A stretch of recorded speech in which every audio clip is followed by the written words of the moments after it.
અમે લોકો સોનગઢ સાઈડથી આવીએ ને તો આ સાઈડ આવીએ, અને સુરતથી આવીએ તો આ સાઈડથી આવીએ, અને મંદિર આ સાઈડ જવાનું છે આપણે. જો અહીંયા ઘણી બધી સ્ટોલ લાગેલી છે, અને જે નીચેનું જે મંદિર છે તે આ સાઈડ છે. ને આજે રવિવાર છે એટલે પબ્લિક કે દેખાય જ છે, ઘણું પબ્લિક આવેલું હોય એવું લાગે છે.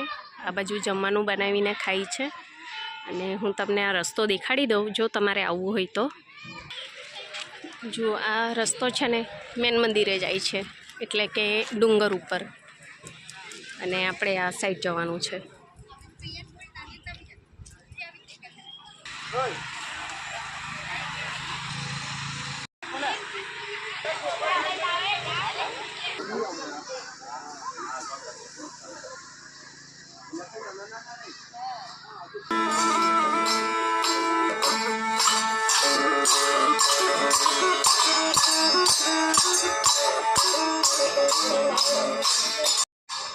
આ દેવલી માળીનું નીચેનું મંદિર છે.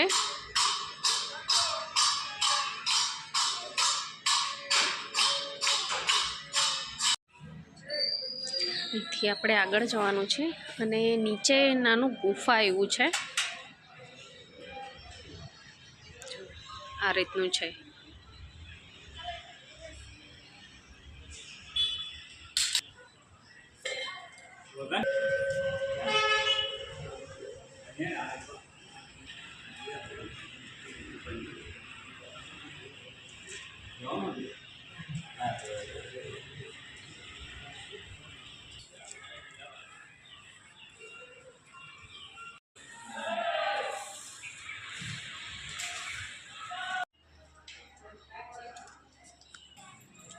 જો આજે રવિવાર છે તો ઘણા એવા લોકો આવેલા છે પૂજાપાઠ કરવા માટે, અને અહીંયા માતાજીની પૂજા કરી રહ્યા છે.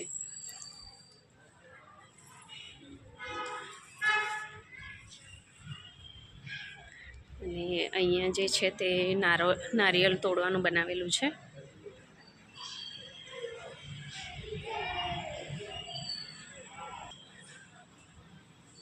પ્રસાદ ખાય છે.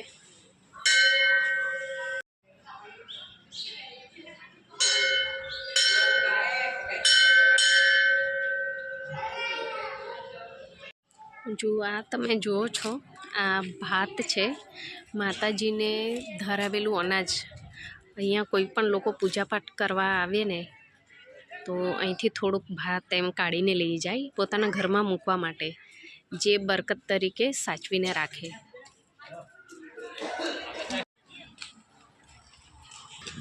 ચાલો તો હવે આપણે ઉપરના મંદિરે દર્શન કરવા જઈએ.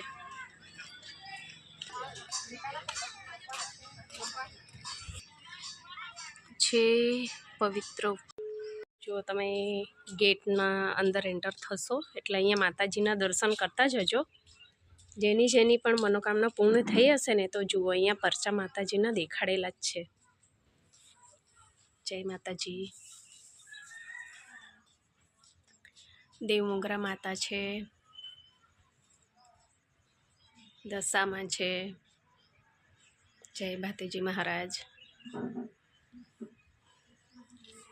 ચાલો હવે આપણે આગળ જઈએ.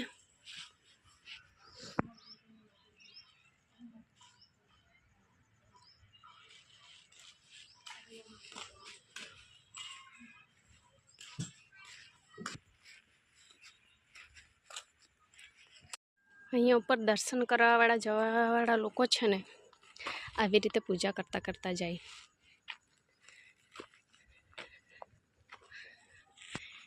જો આ દર્શનાર્થીઓ નીચે આવે છે, અમે તો હજુ ઉપર જઈએ છીએ.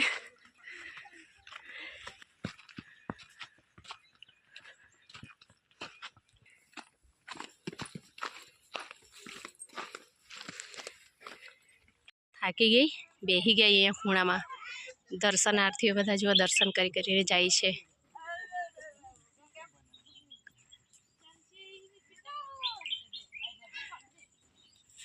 ચાલો હવે આપણે હજીએ. જો અહીંયા એક રસ્તાનું એક દેવસ્થાન છે. જય માતાજી.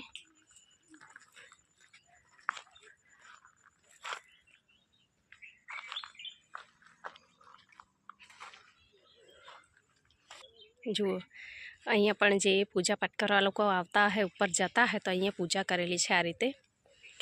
આદિવાસીઓનું દેવસ્થાન એટલે ઓળખાઈ જ જાય જોઈને જ, કે દરેક જગ્યા પર તમે કશે પણ જોશો ને તો આવું જ જોવા મળશે તમને. અને હંમેશા અનાજ ચડાવેલું જોઈએ. જુઓ અમે આટલે ઉપર આવ્યા છે અને અહીંથી નીચેના ગામડા અને ખેતરો જુઓ કેટલું સરસ લાગે છે.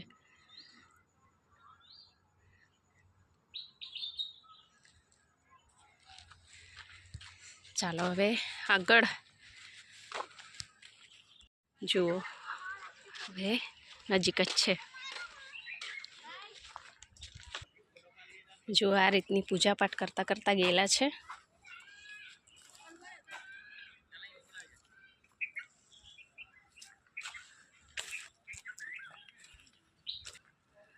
જુઓ અહીંયા કેટલા મોટા મોટા પથ્થરો દેખાય છે. અહીંથી જ આપણે આગળ માતાજીના દર્શન કરવા માટે જવાનું છે. અહીંથી એમ નીચેનો નજારો પણ ઘણો મસ્ત લાગે છે.